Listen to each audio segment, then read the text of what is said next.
Ngibingelele ingane zakwethu, ngibingelele kakhulu.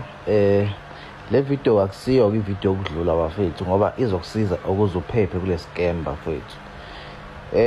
Kunabantu abenza lento le kuma ATM njengalo bhuti lo owenza ngathi ukhipha imali lapha kuma kwi-ATM. Into eyenzayo lo bhuti uqhamuke nemali eyifake, wama kulayini, wangena kulayini wase ukufika isikhathi ukuthi kube uyena oyokhipha imali. Bese afika lapha afike enza ngathi ukhipha imali, kanti ukhipha imali vele kade ayiphethe, yabo. Wenza ngathi uyikhipha kwi-ATM, le mali uqhamuke nayo ayiphethe. Okay.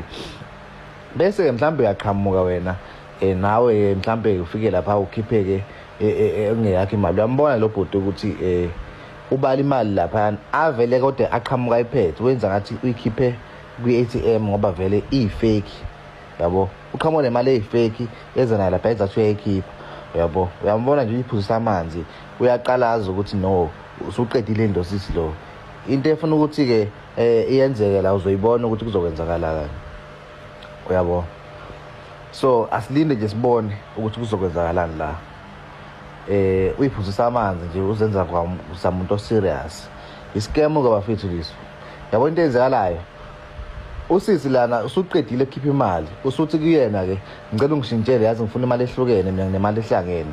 Usuthatha lama fake lawa unika usisi ama fake, usisi umnika imali eyi-original, uyabo. Nje ububona nje bashintshana kanje usisi so sell ne fake. Niqaphele bafethu lento le.